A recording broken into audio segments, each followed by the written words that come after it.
क्या आपने कभी सोचा है कि अगर 800 साल बाद किसी प्राचीन मंदिर का बंद तहखाना खोला जाए तो अंदर क्या मिल सकता है?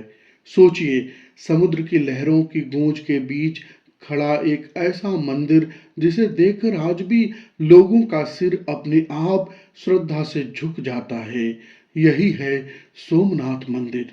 लेकिन बहुत कम लोग जानते हैं कि इस मंदिर के नीचे सदियों से रखा ऐसा दरवाजा बंद है जिसके बारे में आज भी खुलकर बात करने से लोग हिचकते हैं।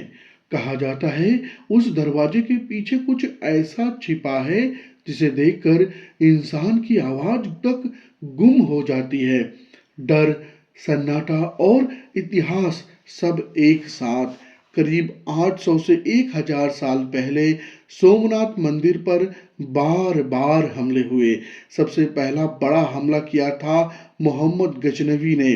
वह अफगानिस्तान से सेना लेकर आया था। उसे अच्छी तरह पता था कि हिंदू अपने भगवान पर अटूट विश्वास रखते हैं और मंदिरों में अपार धन अर्पित करते हैं।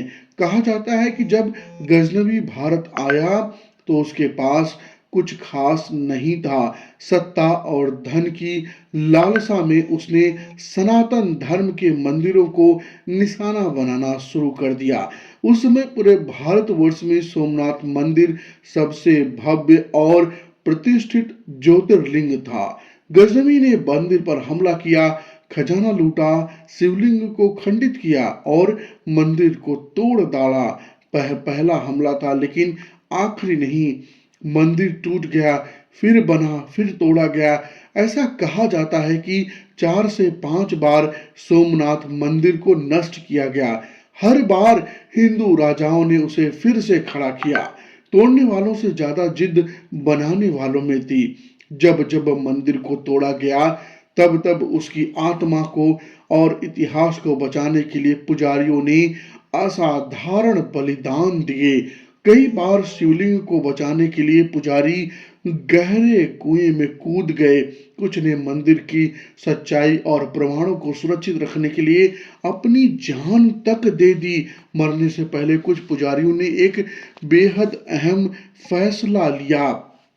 उन्होंने मंदिर से जुड़ी कुछ महत्वपूर्ण चीजें तहखाने में छिपा दी ताकि आने वाली पीढ़ियां यह जान सकें कि सोमनाथ सच में एक प्राचीन सनातनी मंदिर था और पहला ज्योतिर्लिंग भी। उन्हें अंदाजा नहीं था कि जिस दिन यह तहखाना खुलेगा इतिहास खुद बोल उठेगा। अब कहानी आती है अमेरिका में रहने वाले एक वैज्ञानिक की। नासा में काम करने वाले सोमेश अग्रवाल। भगवान में बिल्कुल विश्वास नहीं, सनातन से दूरी, केवल विज्ञान ही उनका सच था। भारत में जन्म हुआ लेकिन पढ़ाई के लिए अमेरिका चले गए, वहीं बस गए। उनके माता पिता बार बार कहते थे कि भारत लौट आओ, लेकिन सोमेश का एक ही जवाब होता, भारत अंधविश्वास से भरा है। फिर एक दिन फोन आया, पिता को हार्ट अटैक आया है, उनका निधन हो चुका है। सोमेश टूट गए, तुरंत भारत आए, गुजरात के जूनागढ़ पहुंचे, अंतिम संस्कार किया। अगले दिन अमेरिका लौटने वाले थे, माँ ने रोक लिया। माँ बोली, अपने पिता की आखिरी इच्छा पूरी किए बिना तुम वापस नहीं जा सकते। पिता की इच्छा थी कि उनकी अस्थियां सोमनाथ के समुद्र में विसर्जित की जाएं। भारी मन से सोमेश मान गए।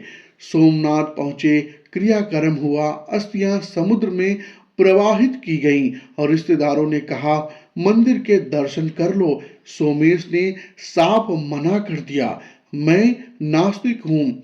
माँ के बहुत कहने पर वे मंदिर के अंदर गए।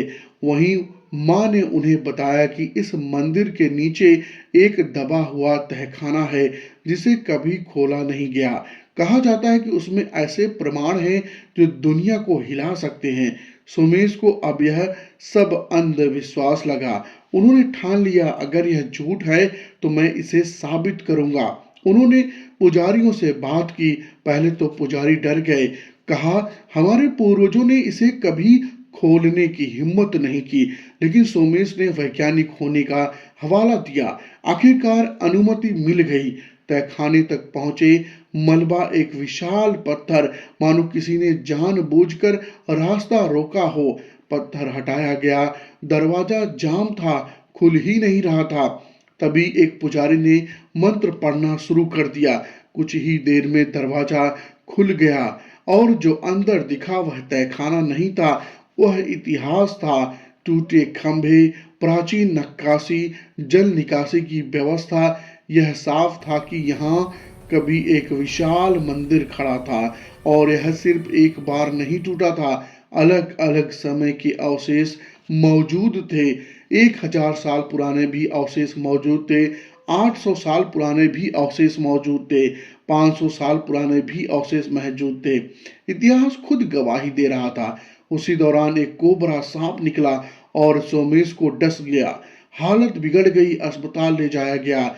डॉक्टरों ने उम्मीद छोड़ दी, लेकिन मां ने तकिए के पास बिलपत्र रख दिया।